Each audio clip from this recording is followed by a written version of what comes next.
The Tabernacle is a leftist YouTuber creating historical, political, and social commentary.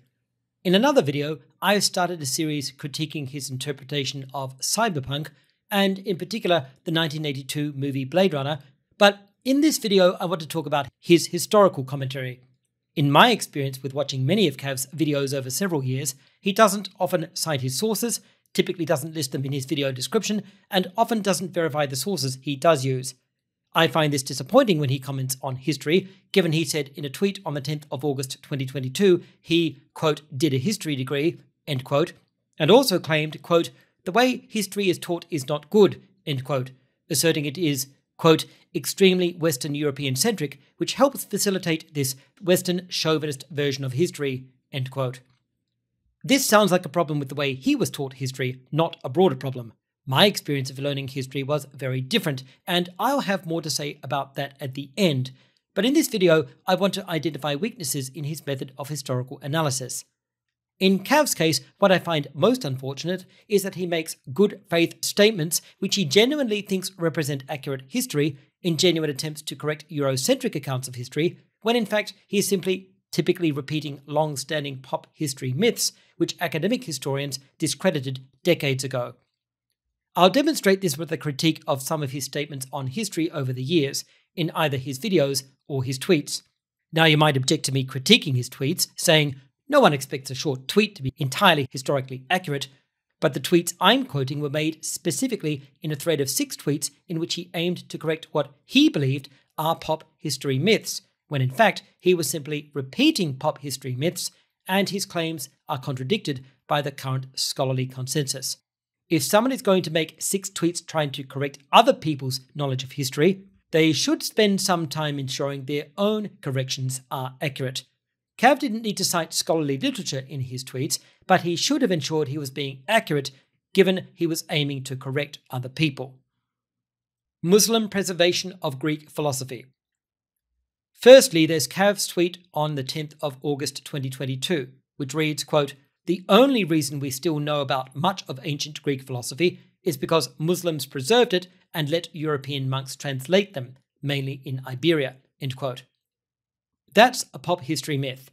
Firstly, Greek texts reach Muslim hands when the Muslims conquered Christian territory, took the books from Christian libraries and monasteries, and placed them in their own collections, very much a British museum kind of situation. Secondly, Arab and Persian leaders, who were not always Muslim, then hired translators who were overwhelmingly Christian to render the texts in Arabic, since the Arabs and Persians could not read Greek.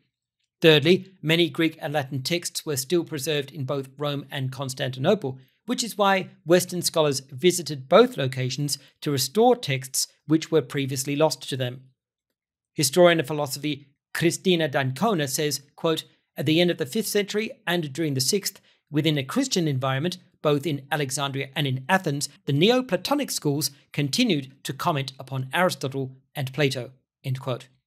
In fact, the restoration of the Greek classics in Western Europe was a long process which started in the 6th century with Boethius' translations of Aristotle's treatises on logic and his adaptations of various other works on logic and rhetoric. Grant says, quote, Boethius' importance for the early Middle Ages was immense, writing, quote, with a reasonable knowledge of Greek, he translated a number of Greek works into Latin and was thereby instrumental in preserving and making available numerous works that would otherwise have been unknown in the West, end quote. Other significant contributors were Isidore of Seville, also in the 6th century, and Alcuin of York in the 9th century.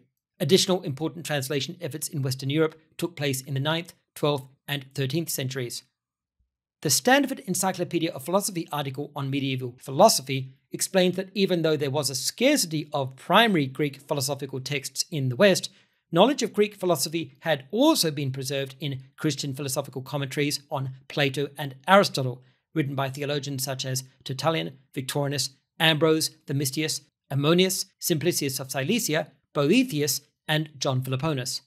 Consequently, the article comments, quote, it is also important to recognize that the medievals knew a good deal about Greek philosophy anyway, end quote. By the time Arabic translations of Aristotle were available to Western scholars, they had already recovered almost all of Aristotle and most of the available classical Greek literature.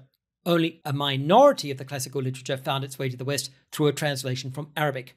Historian of philosophy Frederick Copleston wrote that modern research into the transmission of Aristotle in particular has shown, quote, translations from the Greek generally preceded translations from the Arabic, end quote, and, quote, it can no longer be said that the medievals had no real knowledge of Aristotle, end quote. If you want a longer and more detailed response to Cav's tweet on this topic, I've already made 6 separate videos on the history of the Islamic Golden Age and the various myths surrounding it.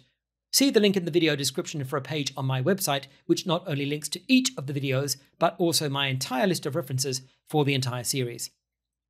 Western and Muslim scientific development. While we're on the subject of the Islamic Golden Age, let's look at a YouTube video by Cav on the 4th of April 2024. Quote, like this person was saying, the West has reached some sort of enlightenment through Jews and Christians, like debating scientific discoveries. Not that, especially in the medieval time, Islamic societies were better for a lot of this stuff than Christian ones, which were actually like completely wrapped up in Christian superstition, end quote. There is a lot of pop history myth here, though there is a grain of truth, and the Islamic Golden Age is rightly described as such. Briefly put, from the 9th to the 12th centuries, the Muslim world was ahead of Western Europe in a range of subjects, such as mathematics, optics, and alchemy, while Western Europe was ahead in other subjects, such as anatomy, astronomy, and physics.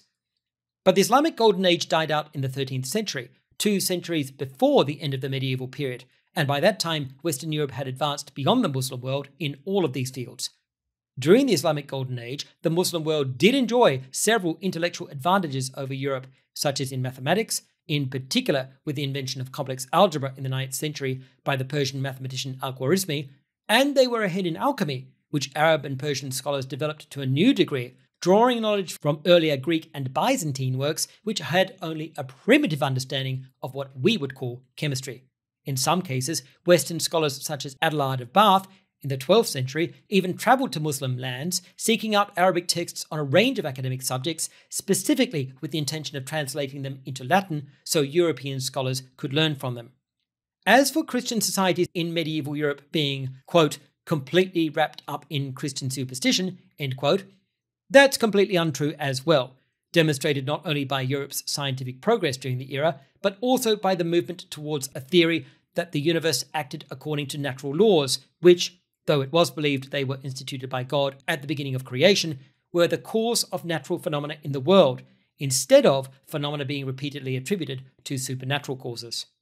First, I'll address the complex issue of what it means for either medieval Europe or the medieval Muslim world to be better at this stuff, and then I'll demonstrate medieval Europe was not completely wrapped up in Christian superstition. Was medieval Europe or the medieval Muslim world better at this stuff? I've written and edited this section several times now, attempting to address Cav's question of whether medieval Europe or the medieval Muslim world was better at this stuff in a meaningful way, and concluded that the question is both ambiguous and wrongly founded on the false assumption that both regions had a monolithic character. When Cav says medieval Islamic societies were better at this stuff, does he mean debating scientific discoveries stuff? Or does he mean making scientific discoveries stuff? Or something else? I'm not very sure, so I will first address the question of which region was better at debating scientific discoveries, and then the question of which was better at making scientific discoveries. In both medieval Europe and the medieval Muslim world, both the quality of debating scientific discoveries and the extent to which this was even possible differed greatly from one region to another and one time period to another. Neither of these two intellectual worlds existed as a monolith, with considerable variation across time and place in both regions. Such debates were better in some parts of Europe and at certain times, and worse at others. Likewise, such debates were better in some parts of the Muslim world and at certain times, and worse at others. This depended entirely on the socio-cultural context in a given time at a given place. So now let's move on to the next issue, how mathematical and scientific knowledge differed between medieval Western Europe and the medieval Muslim world. It is extremely difficult to assess whether medieval Western Europe or the medieval Muslim world was better at actually making scientific discoveries.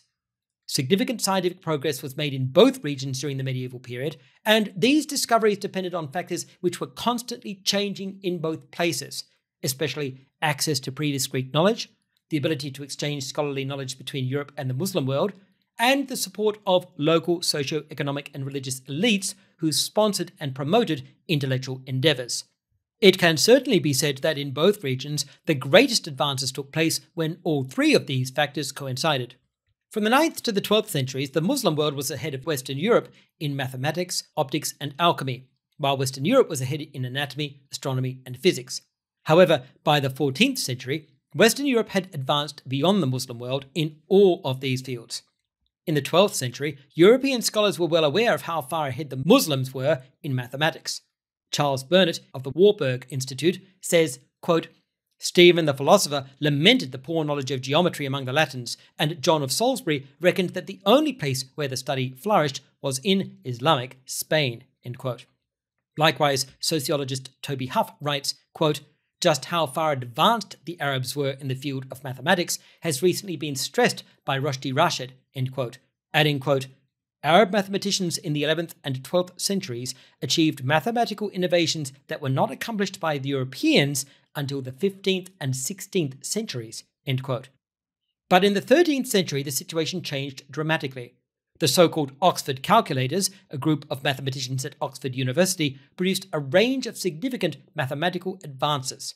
Professor Sven Hansen of the Royal Institute of Technology in Stockholm writes, quote, scholars at Oxford, the Oxford calculators, took the lead.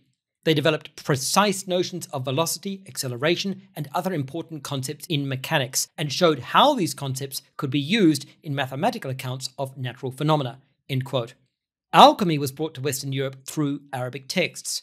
Principe writes, quote, alchemy, we are told, arrived in Latin Europe on a Friday, the 11th of February, 1144, end quote, explaining that it was on this day that the English monk Robert of Chester translated an Arabic work on alchemy into Latin because, in Robert's words, quote, our Latin world does not yet know what alchemy is and what its composition is, end quote. It is certainly a fact that Western European scholars considered the Arabs to be not only the originators, but also the masters of alchemy. For a century, Arabic works on alchemy were sought out, translated, and distributed throughout Europe. Almost the entire Western alchemical vocabulary was borrowed directly from Arabic, as Arabic alchemical terms were adopted by Western scholars directly without translation. The word alchemy itself from the Arabic alchemia, alkaline from the Arabic alkali, borax from the Arabic burak, azurite from the Arabic lazawad, sodium from the Arabic suad, realgar, which is ruby sulfur, from the Arabic raj alga, aniline from the Arabic anil, natron from the Arabic natrun, alcohol from the Arabic alcohol, elixir from the Arabic al-iksir, alembic from the Arabic al-inbic, and many other words. Arab alchemists were so greatly respected and admired that some Western scholars even wrote their own works on alchemy under false Arabic names in order to give them an air of authority which even a Latin name could not command. However, European alchemy quickly overtook Muslim knowledge of the subject. 100 years later, in the early 13th century, Western borrowing from Arabic alchemy had reached its peak. During the 13th century, Western alchemy started to break with the Arabic tradition. Western scholars were now writing their own works on alchemy and were no longer interested in simply borrowing and systematizing earlier Arab findings. Principe says that it was at this time, quote, the translation of Arabic alchemical works dwindled to a trickle, end quote, adding, quote, by that time, Latin authors had begun to write their own books on alchemia, end quote. As mentioned previously, it was around this time that the Western recovery of Aristotle and the rest of the classical Greek canon, at least as much as was extant, was virtually complete, and European scholars were turning their attention from Arabic sources to the newly available Greek sources, which, in many cases, they considered to be superior. The influence of Arabic alchemy on Western science started to decline significantly at this point. Western scholars used the new ideas they found in Aristotle and other works and challenged both their own previous alchemical assumptions and the alchemical knowledge they had learned from the Arabs. Applying a more rigorous Aristotelian approach, Western scholars started to break with the Arabic alchemical tradition. During the 13th century, Paul of Taranto, an Italian Francisco monk, started a new line of research which led Western alchemists away from the Arabic legacy. Principe says, quote, Undeniably, Paul's works display the results of extensive practical testing and experimentation and a level of rigor and theoretical synthesis rarely found in Arabic sources, end quote, suggesting this may be due to, quote, the Christian West's taking more seriously Aristotle's charge to discover the true natural cause of things than was widely the case in the Islamic world, end quote. The science of optics in the Muslim world was pioneered by Ibn Sal, an Arab polymath whose work attempted to understand the physics of sight. His work compared and contrasted the views of Aristotle and Euclid and concluded the Euclidean explanation was correct. Ibn Sal's work was influential on subsequent studies of optics in Western Europe. Persian mathematician Al-Kindi made the next most important contribution, writing on refraction and convex lenses in the 10th century after studying Ptolemy's book on optics. However, the greatest progress in the Muslim world was made by Ibn al-Haytham, whose book of optics, written in the 11th century, was of particular value and remained the standard work on optics in the Muslim world for the next few centuries. Al-Haytham's work also had an impact on European studies of optics, though it did not become available until the 13th century. Robert Quaid of the Faculty of Optometry of Ramkhamhaeng University in Thailand says that Al-Haytham's work, quote, stimulated the study of optics within the nascent universities of Europe and provided a model to conduct experiments and influenced natural philosophers for centuries, end quote. Hohendijk likewise says that Al-Haytham's work, quote, was studied by many notable European scientists such as Whittelow, Roger Bacon, Leonardo da Vinci, Kepler, and Descartes, end quote. There was clearly great potential for Al-Haytham's work to contribute directly to the scientific revolution by explaining the science of optical lenses and enabling the invention of the telescope and microscope. However, this did not happen. Given the advances in optics made by Al-Haytham, it is surprising that their insights were not developed further in the Muslim world. Although Muslim scholars were deeply interested in identifying the properties of light and understanding the mechanics of vision, few of them studied lenses and how they functioned. Consequently, they never developed a complete understanding of the science of lenses and therefore never invented either vision-correcting spectacles or the telescope. In the early 13th century, the English Bishop Robert Grosseteste drew new conclusions on the topic of optics. His work De Iridae, on the rainbow, explained how lenses could be used to improve vision, which enabled the invention of spectacles. Even more importantly, he also explained how lenses could be used to make a device to see things at great distances, a telescope. The first eyeglasses for the correction of vision defects were made in Europe by at least 1290. European medical knowledge also outstripped the Muslim world during this period. In the 13th century, autopsies for the purpose of determining cause of death were legally required in Italy, and later human dissection for the study of anatomy reappeared among Italian medical practitioners, as did human dissection for religious purposes. Consequently, Huff observes, quote, Europeans had considerable knowledge of human anatomy, not just that based on Galen and his animal dissections, end quote. This was possible since European medical practitioners were able to dissect and experiment on pigs, which they already knew were far more accurate analogues for the human body than the monkeys used by the Roman physician Galen. Meanwhile, Muslim advances in anatomy were hindered by the fact that pigs were an unclean animal. As a result of their study of both human cadavers and pigs, Huff observes, Europeans, quote, had a considerable stock of empirical knowledge about human anatomy that was not available in the Arab Muslim world, end quote, adding, quote, European physicians engaged in a variety of practices that would have been forbidden in a Muslim context, end quote.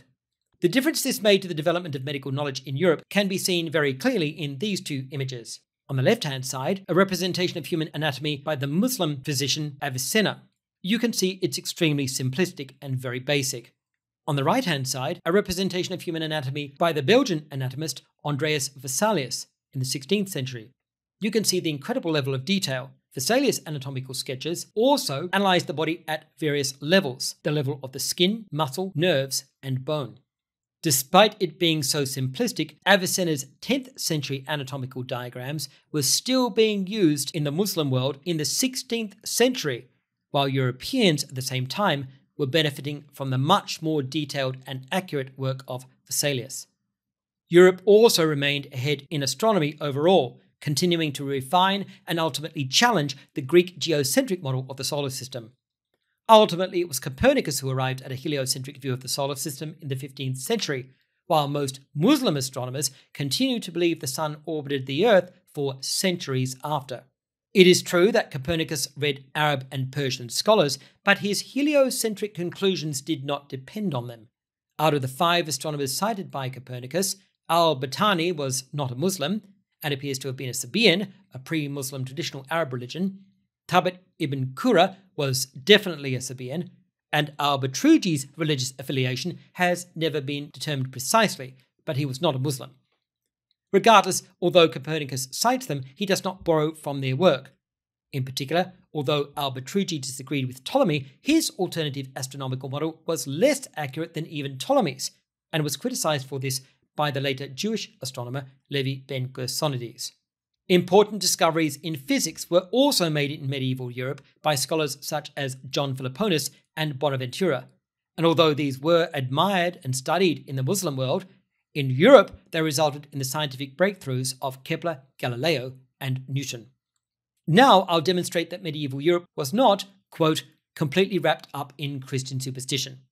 The view of a universe guided and commanded by divine laws, established in the beginning, was carried over from Jewish theology into the early Christian community, to which several writers are witness.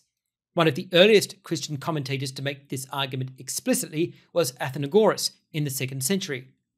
Following and expanding on the same reasoning as the earlier Jewish commentator Sirach, Athenagoras differentiated between divine providence, God's direct miraculous intervention in the world, and what he referred to as the providential law of reason, that is, the natural laws of the universe which God had established to govern all things.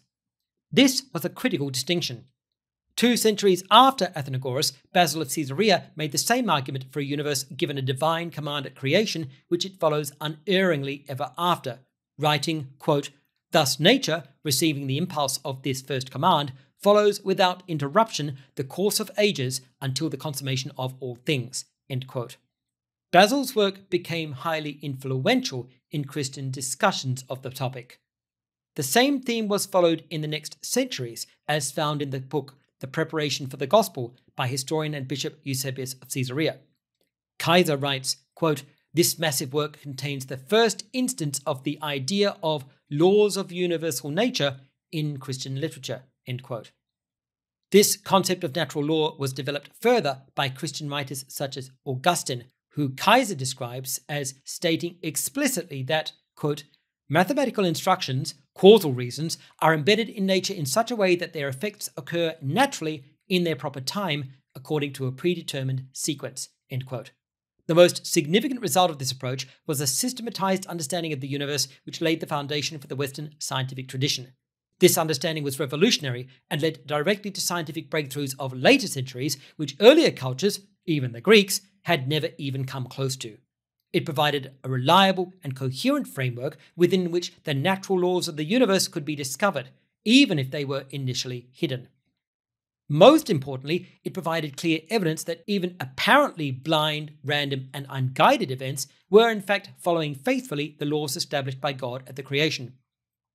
Augustine concluded that phenomena which appeared to happen by chance were actually the product of divinely ordained laws which were simply as yet undiscovered.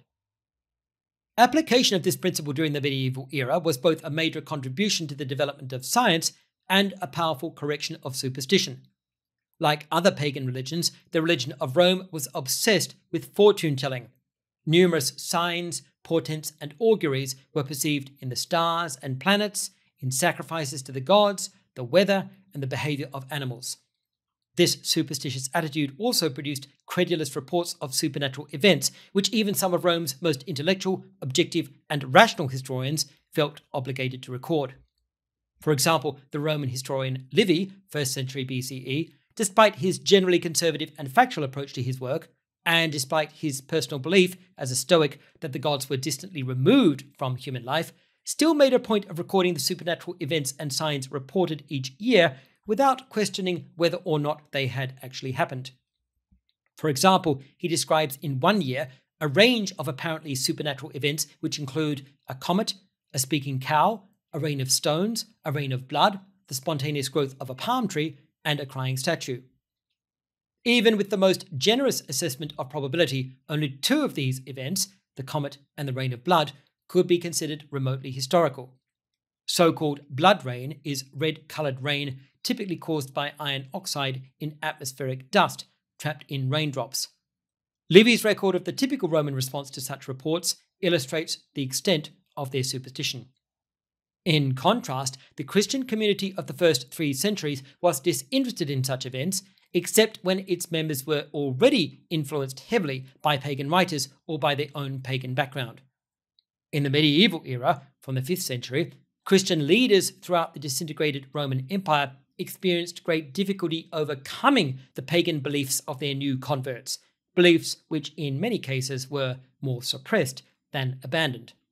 Archbishop Isidore of Seville of the 6th century showed great credulity in accepting the writings of earlier Greek and Roman authors who spoke of mythical animals and supernatural portents, which Isidore attempted to harmonize with Christianity. Additionally, even some reasonably educated Christians, such as the literate monks who were the historians of the era, retained the superstitions of their original culture and religion.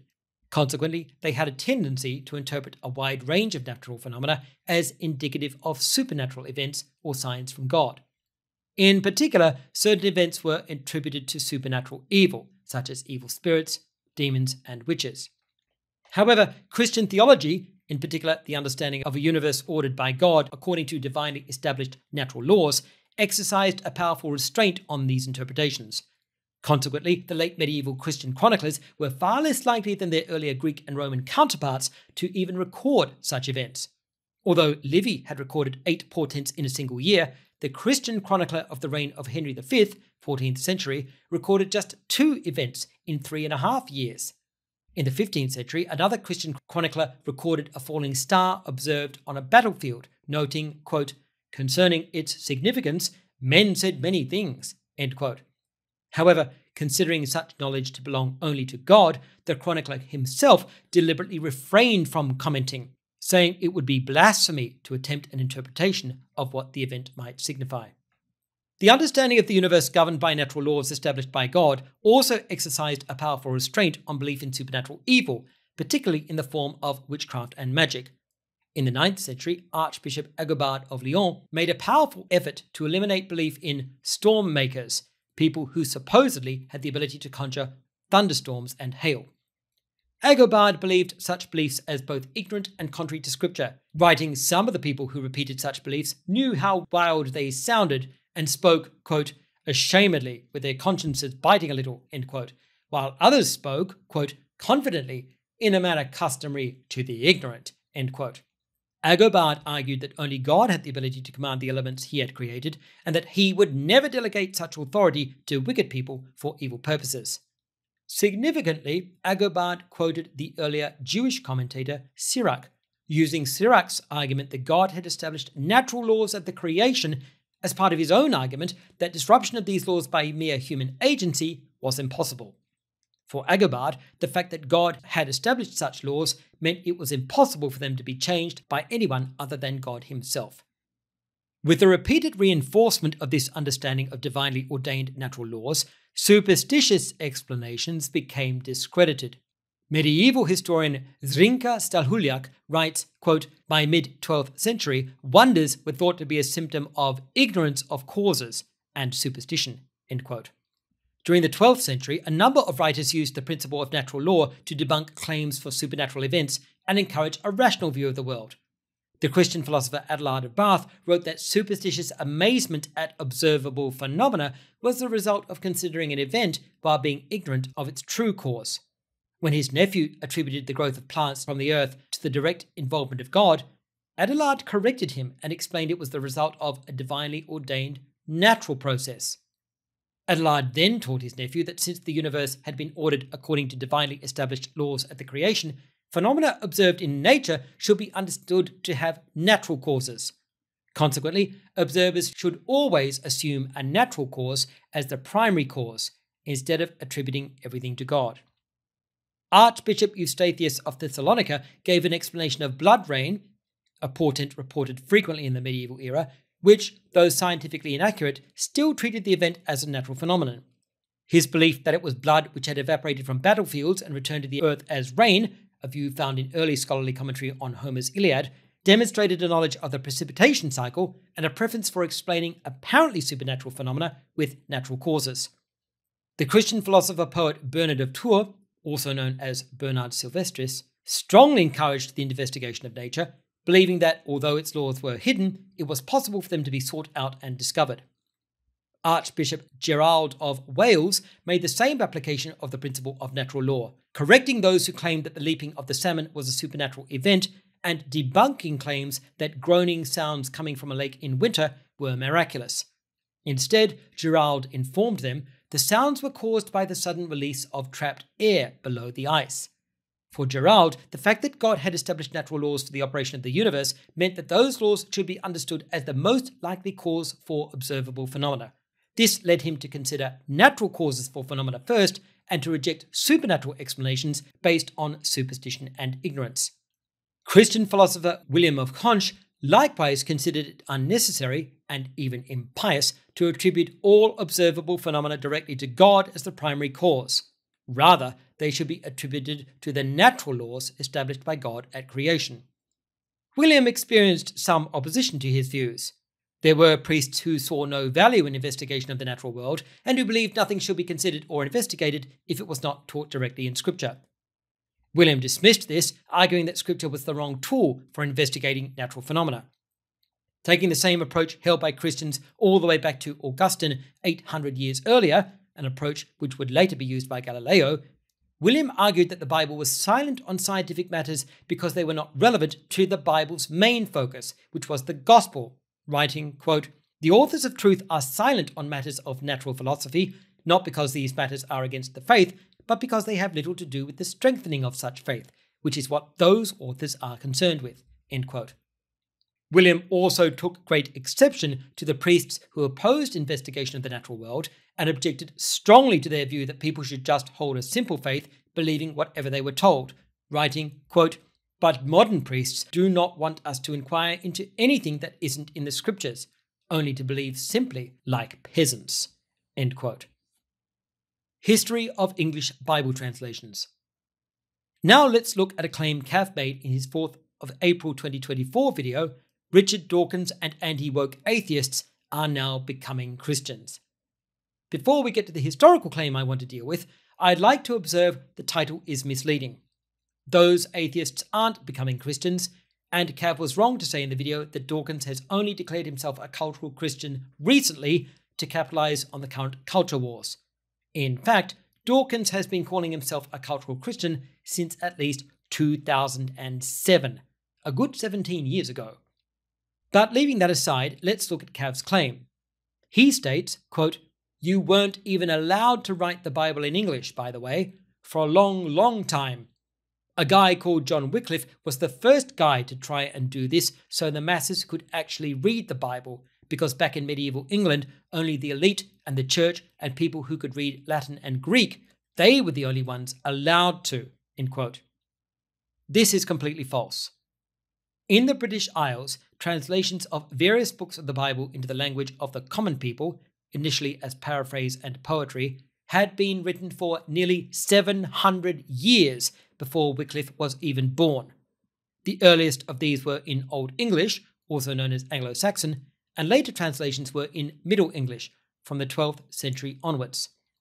The 7th century Anglo-Saxon renderings into oral poetry by Caedmon, the 8th century translations of Psalms by Aldhelm, the 8th century translations of John's Gospel by Bede, the 9th century translations of Psalms and other passages by or for Alfred the Great, the 10th century translation of the Gospels called the Wessex Gospels, the 11th century translations of portions of the Hexateuch by Elfric, the 12th century translation of the Gospels and Acts by Orm, the 13th century translations of Genesis, Exodus, and Psalms, the 14th century translations of Psalms and various New Testament books. This is all readily available information and can be found in a range of academic sources. On screen now is a scholarly source summarizing this information, which was published way back in 1979, which is just over 40 years ago. It's not even difficult to find this information. You don't need to search academic journals or anything. These days, even a 5-minute glance at Wikipedia's articles Old English Bible translations and Bible translations in the Middle Ages will disprove this myth. Both articles are well supported with footnotes and references. So there's no real reason why anyone with a history degree and who is serious about historical accuracy should be unaware of the facts of this matter. British abolition of Hindu sati. Now let's look at a historical claim Cav made in his August 2021 video, "The Taliban is based. Candace Owens, Nick Fuentes, and conservatives simp for the Taliban takeover," in which he says, quote, "Now the history of using women's rights, saving women from the Barbary of the East, of the Orient, has been long established in Western colonialism," end quote. Later adding, quote, "When the East India Company was taking over India, and this is before formal control by the British government, a Governor-General called Lord William Bentinck banned sati on December 4th, 1829, end quote. Sati, also called suti, is the traditional Hindu practice of a woman burning herself to death subsequent to the death of her husband. It is true that the British banned the practice in India in 1829, but the way it is presented by Cav here is very misleading, since Cav is omitting around 30 years of important history prior to this point. Instead, he represents the British as having imposed this ban instantaneously without making any attempt to cooperate with or empower the Indian reformers who had already been attempting to eradicate the practice. I apologize for what will be a long quotation, but it is important to present it in context.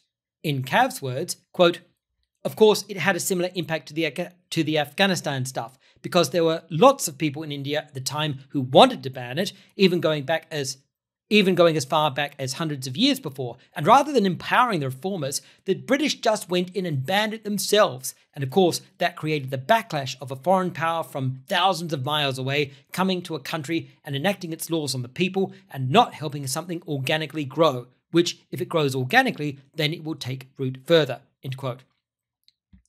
The historical narrative Cav provides here is simply untrue. In particular, he omits to mention that at this time there were local Indian people, local activists, local people on the ground who were not only trying to stamp out the practice of sati, but who also believed that they could harness the authority and power of the British in their struggle by urging the British to ban it, and yet the British firstly didn't do anything about it for years, and then later did support the local reformers and work with them. Historian Andrea Major presents the facts thus, quote, "The active intervention of Indian pandits and rulers in debates about sati, its sanction and its suppression, undermines the traditional imperialist interpretation of social reform in colonial India as imposed by the British on a static and unchanging Indian society. Indeed, even in cases where the prohibition of sati was forced on Indian rulers, their actions and reactions show that they were active participants in the process and that their ideas and opinions helped to mold the terms and course of the debate, sometimes to their own advantage," end quote. There's plenty of historical data supporting Major's statements, and we'll get to that, but first let's look at the argument Cav makes. In this particular case, Cav cites a source for his claims, which is great, and not only that, it's a very good source, an article on the website The Victorian Web, a very old site which I used to use quite a lot in the early 90s, since it provides an excellent combination of curated primary and secondary sources. This is not a formal academic site, but it does have a formal editorial process, and the editors and writers are scholars. The article on which Cav relies, entitled Cultural Imperialism or Rescue, The British and Sati, was written by Jacqueline Banerjee, who is editor-in-chief of the website and extremely qualified, with a relevant PhD and a lengthy list of scholarly publications in Victorian studies. Her article is long, detailed, well cited, and has a list of at least 28 sources. However, it seems to me that Cav hasn't read the article sufficiently closely. I'll describe the historical facts very simply here and explain briefly how I think Cav has misread Banerjee's article. First, I'll describe the relevant history, then I'll return to Banerjee's article and demonstrate how I think Cav has misread it.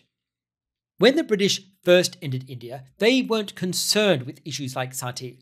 In contrast, local activists and certain local leaders petitioned the British for intervention and aid in trying to stamp out sati, believing they could harness the authority and power of the British in their struggle. Despite this, the British refrained from involvement in the issue for years. Historian Nancy G. Castles says, quote, "The efforts of these reformists were offset by what amounted to a determined indifference on the part of the East India Company to all aspects of Indian society, end quote.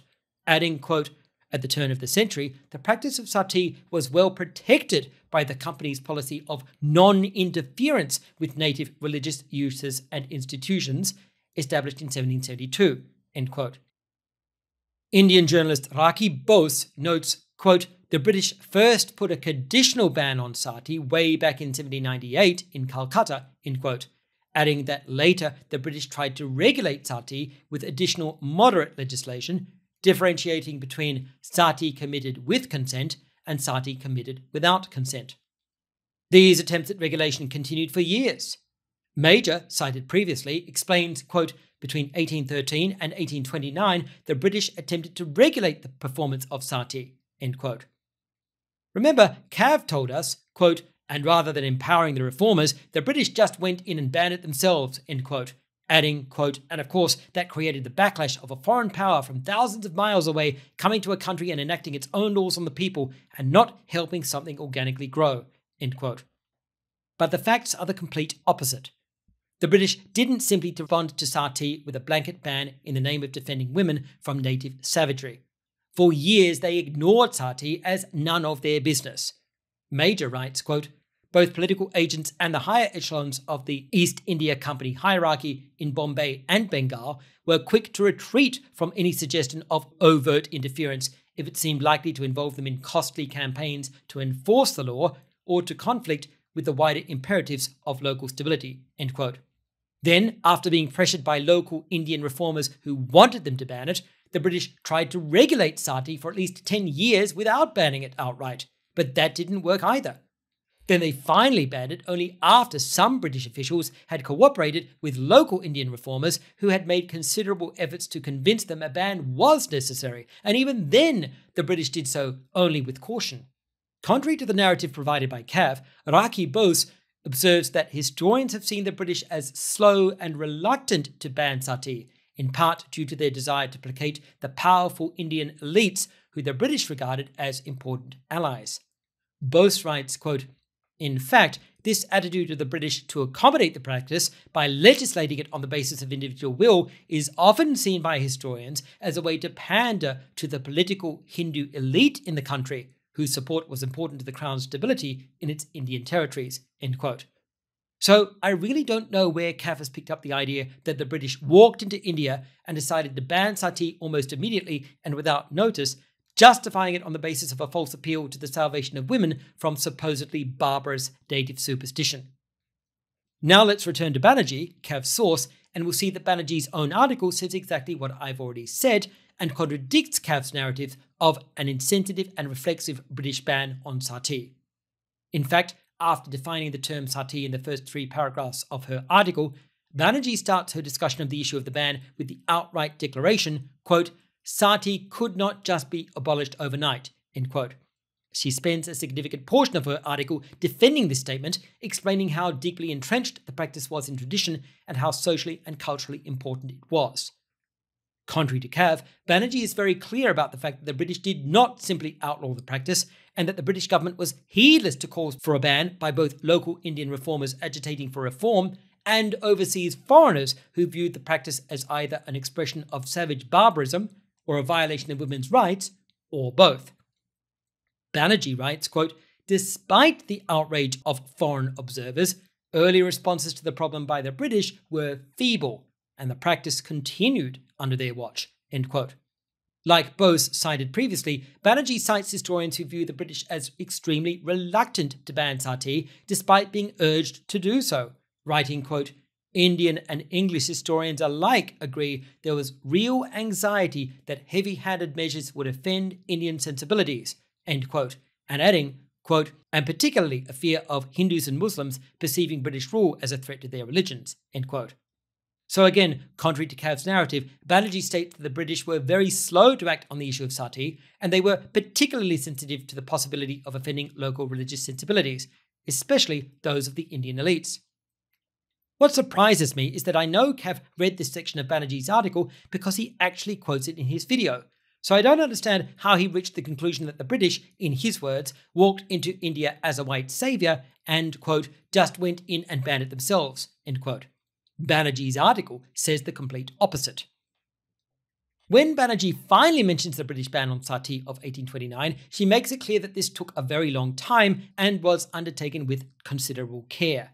She writes, quote, despite British professions of horror and the untiring efforts of enlightened Hindus, especially the Bengali reformer Raja Rammohun Roy, 1772 to 1833, it was not until December 1829 that a later evangelically inclined Governor-General, Lord William Bentinck, having surveyed his Indian officers first to test their reaction, finally made sati illegal in his second year of office, end quote. I'll quote from another section of Kav's video to remind you of his argument.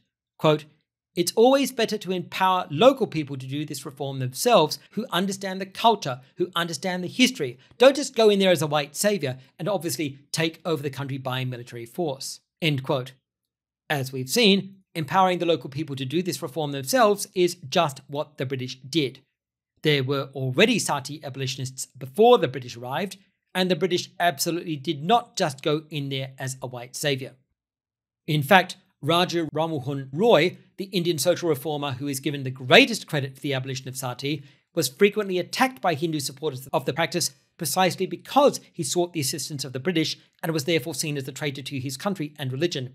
Even today, Indian Hindu nationalists denigrate him as a treacherous collaborator with the British, hated even more for his efforts to reform Hinduism than for his cooperation with the British rulers of Bengal.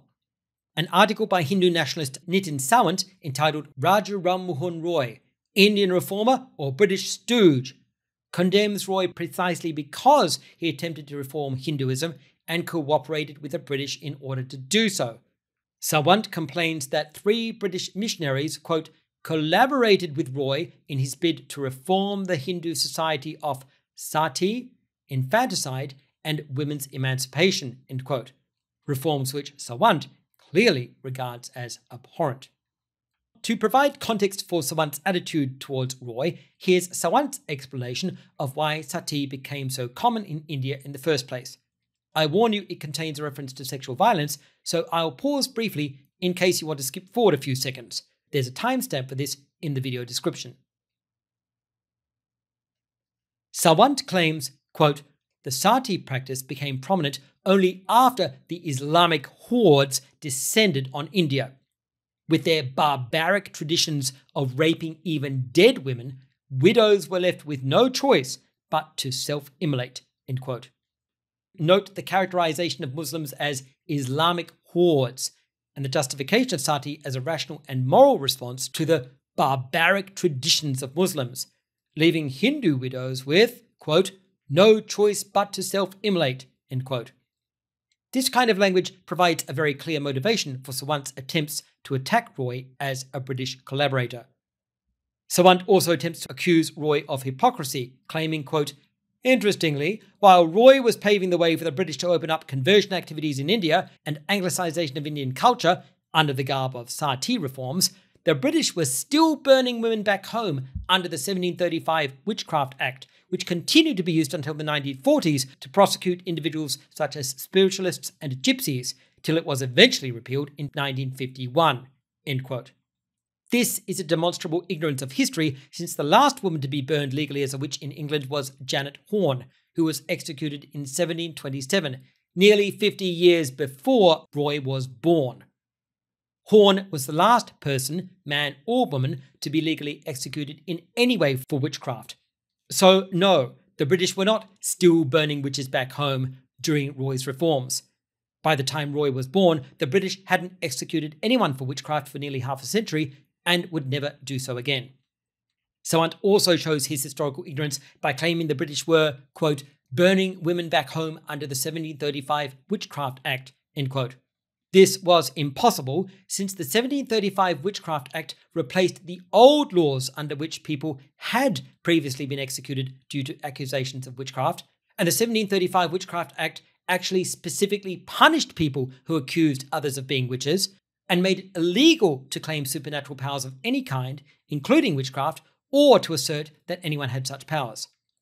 The entire purpose of this act was to dismiss witchcraft as superstitious falsehood and prosecute people for fraud if they claimed to have supernatural powers. Sawant simply does not know what he is talking about. Returning to the British and Sati, contrary to Cav's claims, British officials were not only reluctant to institute a total ban on the practice, but were hoping the local Indian reformers, aided by the British, would end the practice organically. I will now quote from Indian historian Lata Mani's 1998 book, Contentious Traditions, The Debate on Sati in Colonial India, which started as a journal article of the same name, published in 1987. The book itself is now over 25 years old, but has been cited frequently in literature on this subject and is well respected for its self-declared feminist, post-colonialist, post-orientalist, and post-nationalist perspective, which balances the responsibility for abolition between British officials and local Indian reformers, and which treats the women affected as agents rather than objects. Mani writes, quote, "The course of caution encouraged by the course of directors and preferred by the East India Company bureaucracy in India delayed legislative action, even though a numerically small but important indigenous lobby against sati had been in evidence since 1818. End quote. Note again the reluctance of the British to legislate against sati, contrary to Cav's claims. Mani also notes the Indian press had challenged this reluctance repeatedly, writing, quote, "From 1827 onwards, the press in India had regularly questioned government policy while reporting on incidents of immolation." End quote. So not only were the British reluctant to legislate against sati, they maintained this reluctance despite locals urging them to ban the practice. In agreement with other historians and commentators I have cited, Mani writes, quote, "The failure of the East India Company to intervene sooner in prohibiting sati has led Iqbal Singh to describe its policy as one of laissez brûler, while V.N. Datta has described the administration's stance as one of allowing things to take their own course," end quote, which is exactly what Cav said they should have done. Again, note how historians consistently characterize the British response to sati with words indicating their reluctance to intervene, using strong language such as course of caution, delayed legislative action, laissez brûler, a French term literally meaning let it burn, failure to intervene, and allowing things to take their own course. This completely contradicts Cav's narrative. Mani explains that many British officials were opposed to making sati illegal, writing, quote, "Officials advocating further legislation were, however, in a minority." End quote. She also illustrates the dilemma facing the British, writing that, although, quote, "the general view was that in the context of a sustained high incidence of sati, anything short of total prohibition would be unwise," end quote, nevertheless, quote, "this appeared to most officials to be out of the question," end quote. Note how different this is to Cav's representation of the British as eager abolitionists marching into India as white saviours, determined to abolish sati without consultation or collaboration with local Indian reformers. Mani further writes, quote, "It was hoped that the spread of education, together with the opposition to sati from high-caste Hindus, would serve to make the practice unpopular," end quote, adding, quote, "There had been public indigenous discussions, both for and against sati, since 1818, end quote, and citing Ramohun Roy as an example. Note how Mani states explicitly that the British hoped the practice would be eliminated through a collaboration of British educators and local Indian reformers. Again, this is the complete opposite of the claims Cav has made. However, Mani goes on to explain that the British overestimated the contribution the Indian elites would make to the organic eradication of sati, writing, quote, "Faith in the progressive influence of high caste and better educated Hindus was misplaced, for the practice was disproportionately high among this numerical minority," end quote. She explains that 64% of sati cases between 1815 and 1827 occurred within the higher castes, and notes, quote, "The regional distribution of sati also made it difficult to sustain the hope that a greater exposure to European influence would result in its declining popularity," end quote, observing, quote, 63% of satis between 1815 and 1828 were committed in the Calcutta division, around Calcutta city, the seat of colonial power, end quote. Let's return to Cav's statement. Quote, "They took an issue like sati, which wasn't done all throughout India, which had various different rulers of India try and outlaw, had reformist people in India trying to outlaw as well, but the British came in and said, 'You guys are barbarians, we need to control you, so we are outlawing this,' end quote. This is not what happened at all. And of course, Cav has cited no evidence for this at all. In fact, we've already seen this narrative of his is contradicted by the one source he did cite. When British officials and missionaries justified the outlawing of sati by appealing to saving Indian women and overcoming Hindu barbarism, they were not speaking to the Indian people, they were speaking to the British people, precisely to counter British opposition to them interfering in local Indian religious traditions. Was this racist and paternalistic? Absolutely, but it was not an argument presented by the British to the people of India as a justification for marching into their nation like white saviours and immediately abolishing local traditions without their consultation or consent. In reality, after first ignoring the Indian reformers, then making some concessions to them, the British government finally gave the Indian reformers exactly what they wanted. Cav seems to have overlooked this completely. The British government outlawed sati because local reformers wanted them to. Were they wrong to do this? It's definitely a topic worth discussing. I'm sure Cav would probably say they were right to do it, but they did it in the wrong way. The fact is that even after the British outlawed sati, there was great reluctance to enforce the ban by both the local Indian rulers and even the British themselves. Major writes, quote, although official disapprobation of sati as a practice remained constant after 1829, there was often considerable divergence between this and the actual actions of the Government of India, the Government of Bombay, and individual political agents on the ground, with each often falling far short not only of active intervention, but even of forcible condemnation of the right's occurrence, end quote. Major further explains, quote, unable or unwilling to intervene authoritatively and unsure of the efficacy of half measures and verbal dissuasion, the Government of India's policy on sati in the princely states was effectively suspended for at least a decade and a half after abolition in British India had been announced, end quote. She also describes how the British leadership in India were quick to abandon their loudly declared intention to civilize the natives, writing, quote, any overarching ethical assumptions about sati or about the role of British colonialism as civilizing mission were subordinated to political expediency, end quote. Remember, Cav assured us, quote, rather than empowering the reformers, the British just went in and banned it themselves, and of course, that created the backlash, end quote. But in actual fact, the British did empower the local reformers. Cav has simply not done the work necessary to examine the historical record and identify the way in which various Indian reformers at both the elite level and the non-elite level were active agents in the abolition of sati and collaborated willingly with the British, who they saw as empowering them.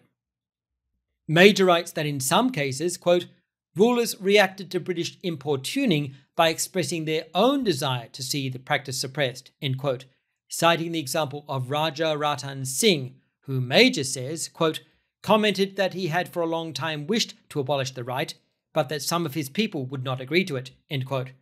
She adds, quote, British involvement in the issue, however, gave him the leverage necessary to push the reform through, end quote. That is literally an example of the British empowering a local reformer.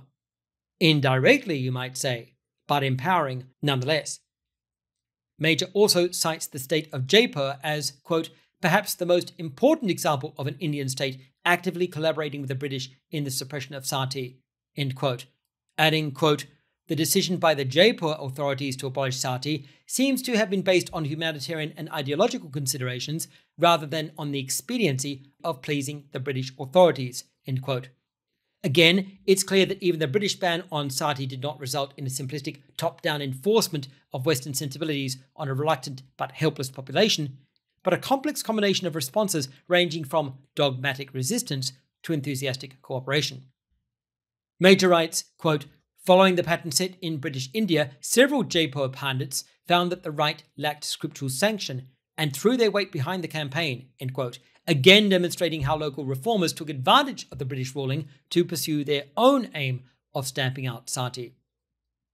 Major also explains how the collaboration of influential states such as Jaipur had an incidental domino effect. Since Jaipur's rulers had justified their cooperation with the British law by reinterpreting traditional Hindu theology, other states felt empowered to follow their lead, using the same justification. Major writes that Jaipur's theological justification for the ban, quote, freed other rulers to follow British advice and abolish the custom without fear of being censured for committing sacrilege against their own religion, end quote.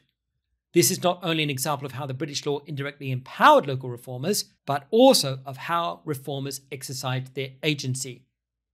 Cav's presentation of history suffers from a traditional interpretive lens which grants agency to the conquerors at the expense of the agency of the conquered. In his narrative, the British are active agents enforcing their will on Indian people who are passive objects. This traditional view of the relationship between colonizers and those they colonize is one of the misrepresentations of history which post-colonial historiography seeks to address. The issue of who was primarily responsible for the abolition of sati continues to be discussed in the scholarly literature on the subject.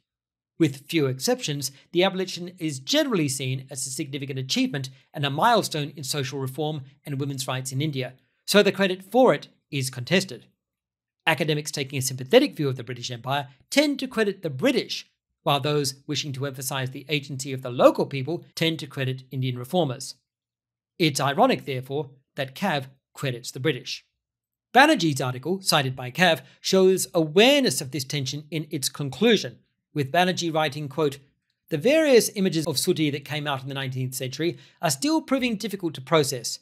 How well or badly the British understood and managed the practice must always reflect contentiously both on the differences between the two cultures and on the wisdom or otherwise of the colonial administrators and ultimately on the whole colonial project." End quote. Banerjee also mentions that British women were eager to assist in the abolition of sati, quote, "at first at a safe distance from home," end quote, since, quote, "this would eventually help them win for themselves the larger freedoms that they enjoy today," end quote.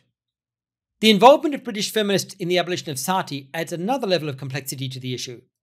While it was indisputably self-interested, as these feminists used it to advance the rights of British women, it was also conducted in collaboration with local reformers in India, some of whom welcomed and even supported the schools set up in India by British feminists, specifically for the education of local Indian women and girls.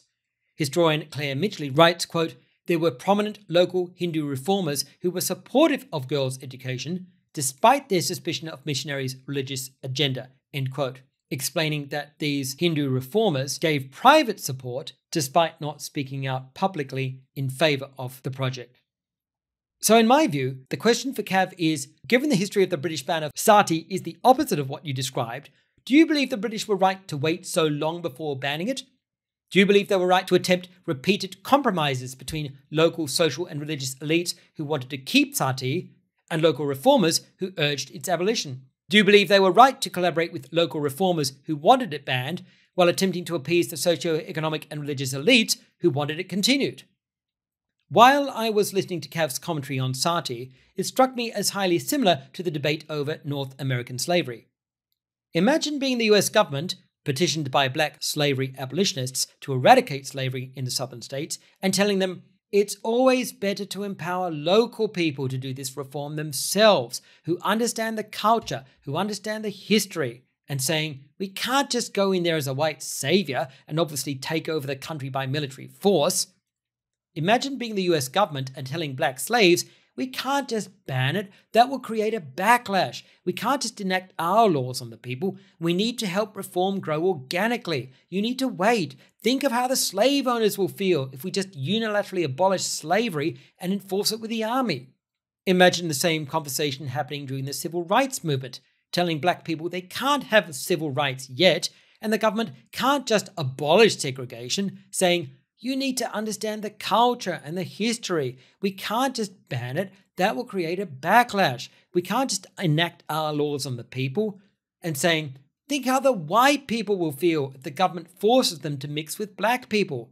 What are you asking us to do? Force white schools to accept black kids at gunpoint? You want us to send in the National Guard? Is that what you're asking? It's particularly ironic since I know full well he wouldn't say any such thing himself in those situations. And if he had been around during the slavery or civil rights eras, he would have been agitating for immediate abolition and reform. He would definitely have been objecting to the US government's reluctance to address the issue, the numerous concessions given to slave owners, the arguments made in favor of slow, gradual, incremental eradication of slavery over decades, and the claims that the culture, traditions, and religious sensitivities of the South be respected and privileged. Notably, I haven't found any evidence that the Indian reformers who wanted to abolish sati took the same view of British involvement as Cav. I haven't found any evidence of Indian reformers at the time telling the British, don't abolish it, we need more time. You can't just make laws prohibiting it. You need to let these things just go away organically. Stop being white saviors. Likewise, I haven't seen any evidence that Indian women objected to the involvement of British women in the abolition of sati and the education of Indian women and girls. I haven't seen evidence of Indian women saying, stop coming over here with your white savior ideas of feminism and women's rights. Stop building these schools and educating women and girls. This is just cultural imperialism. You're ruining our ancient traditions and sacred customs, and we don't need your help anyway. We can do this ourselves. Maybe some of them were, I just haven't seen any evidence for it. And we can raise the same questions with regard to the involvement of British and American women in the abolition of slavery. Were any of the black abolitionists and slaves objecting to the involvement of British and American women in the abolition of slavery? I certainly haven't found any evidence they were saying things like, stop being white saviors, you're not black, you can't understand our situation, you don't understand the culture or the history. We know you're self-interested in using this as a wedge issue to push for women's rights, or at least white women's rights. You don't really care about us. Please stop lobbying the government for the abolition of slavery. Maybe some of them were. I just haven't seen any evidence for it. It's a lot more appropriate to criticize early American feminists for sidelining black women in their fight for women's suffrage, for their relative disinterest in black civil rights, and for their repeated racist attitudes and actions towards black people in general. And sure, we can ridicule the white feminist abolitionists for being white saviors. We can criticize them for using slavery to push for women's rights, which would almost exclusively be given to white women. We can argue that they shouldn't have been involved in a situation which wasn't even their business. Why were they even calling for the abolition of slavery? Shouldn't they have just shut up and said nothing? We can do all that, though I believe the grounds for doing so are fairly tenuous. But when we do that, let's acknowledge that we're not looking at the issue from the position of the people most affected by it, the actual slaves at the time. We're carefully overlooking them and their wants, and instead privileging our own perspective. And the same goes for the issue of sati. That last section might have seemed like a rather overenthusiastic and unnecessary critique of Cav, and I apologise if it came across too vehemently. I also don't want him to take it personally. I spent time on it because I believe the analogies to the past are relevant, and also because I believe the analogies to the present are relevant. This is not a hypothetical. We are facing this issue today in several different ongoing situations. Arguably the most pressing of these is the Israeli occupation of Palestine. Are white people who support the Palestinians just being white saviors? Are they right to call for an immediate end to the occupation of Palestine and the murder of Palestinians? Should white people be lobbying their governments for immediate action, advocating boycott, divestment, and sanctions? Should they instead be calling for understanding on both sides and advocating slow, organic change, which can only come from providing the Palestinian people with the support to liberate themselves without other people getting involved? Learning about history. My experience of learning history was very different to Cav's. During the 1980s, I went to elementary school in a backwater country town of just 500 people in Tasmania, the smallest state of Australia, with a population of barely 500,000 people. Even back then, our first history in this scrappy little public school was taught in grade 4 when we learned about the culture and practices of the Aboriginal Australians, Tasmanians, and Torres Strait Islanders who were Australia's original inhabitants. We did projects on their art, craft, and culture, and their physical and oral history, as well as learning about the early European explorers who navigated and visited the Australian continent but did not settle. It wasn't until grade 5 that we were taught about the legal and socio-economic factors which prompted the UK government to start the penal colony system, sending convicts to settle in Australia and Tasmania, and later colonising the continent and its outlying islands further with voluntary settlers. We learned about the conflicts the colonisers started with the Aboriginal Australian people and were taken to the local city museum, where we were shown numerous exhibits displaying the cruel treatment of Aboriginal Australians, including the chains they were placed in, the treaties broken, the land stolen, and the massacres committed. We were taught that British settlers wiped out virtually every single Aboriginal Tasmanian to the point that an Aboriginal woman called Drakanini, the last so-called full-blooded Aboriginal Tasmanian, and yes, full-blooded is a very loaded and outdated term now, died in 1876, completing the genocide of the Aboriginal Tasmanian people. Please note that the survival of descendants who mixed with Europeans does not disqualify this event as a genocide. We did not learn the history of other parts of the world until grade 6, when we studied Egypt, Greece, and medieval Europe. I studied my bachelor degree in classics and history in a tiny university in Tasmania from 1991 to 1994, and my first year compulsory history unit was called Nationalism, Imperialism, and Revolution, covering the colonisation and Indigenous independence struggles in Canada, Ireland, Kenya, South Africa, India, and Aotearoa, which is New Zealand. Even at this early stage, we were taught from primary sources, using a social history model and a post-colonial perspective, which was the complete opposite of a Eurocentric or Western chauvinist approach. I'm saying all this because I am very sure that Cav went to much better schools than I did, most likely much more expensive, and he certainly attended a higher quality university. So I'm very surprised that, according to his own assessment, he doesn't seem to have received a very good education in history. According to Cav, quote, "I love history, obviously did a history degree, but the way history is taught is not good. Very boring, focuses on the wrong things, and most importantly, extremely Western European centric, which helps facilitate this Western chauvinist view of history." End quote. That was not my experience at all, and I'm frankly astonished that it was his. I would like to assure viewers that this experience is by no means universal and should not be regarded as simply the way history is taught in the Anglosphere. You don't need to take my word for it. There are plenty of academically qualified history YouTubers who demonstrate this point.